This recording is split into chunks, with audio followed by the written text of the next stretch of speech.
I've been a fan of Apple ever since I was a kid. I bought my first Apple product when I was about 12 years old. It was the 4th generation iPod Touch. Ever since then, I've always really liked Apple products, including their phones and their computers. But something I've always heard is the statement that iPhones are overpriced, and that we are simply paying for the Apple brand. This sentiment is not new. People have been saying that Apple products are overpriced since forever. Just look at this clip of former Microsoft CEO Steve Ballmer talking about the original iPhone. Steve, let me ask you about the iPhone and the Zune, if I may. The Zune was getting some traction, then Steve Jobs goes to Macworld and he pulls out this iPhone. What was your first reaction when you saw that?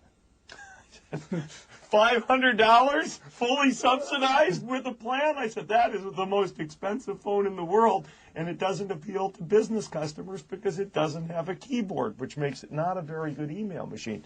Now, it may sell very well or not. We have our strategy. We've got great Windows mobile devices in the market today.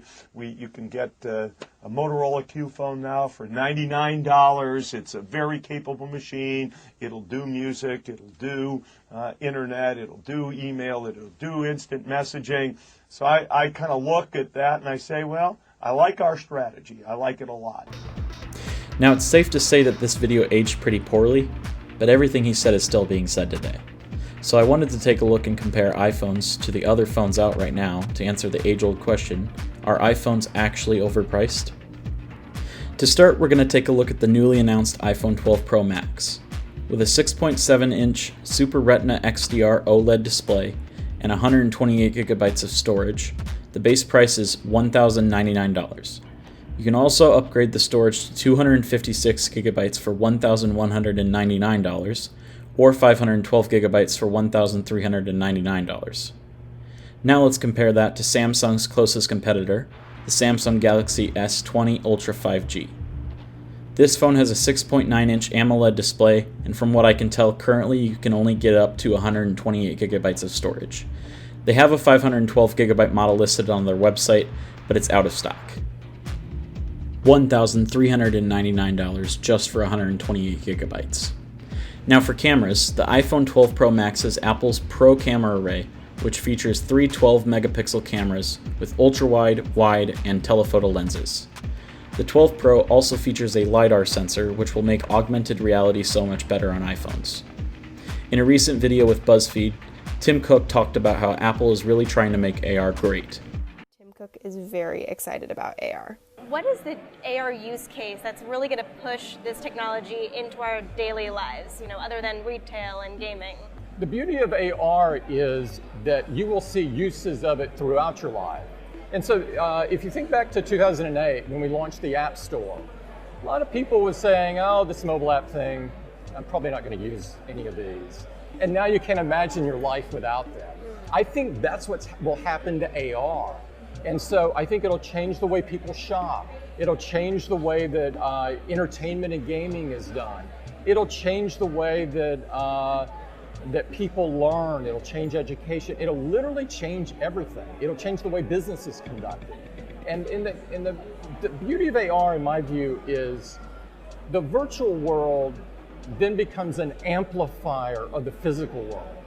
It doesn't replace. We have always infused humanity into our products, and we think that's really important. And I think AR is exactly that. AR amplifies.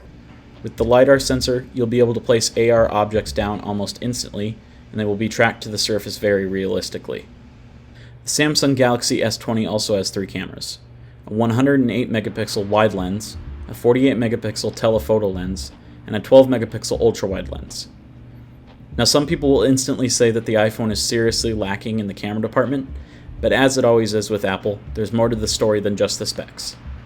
Being that Apple is a hardware company and a software company, they've engineered their cameras to work specifically with their software. So the fact that they are 12 megapixels doesn't really matter.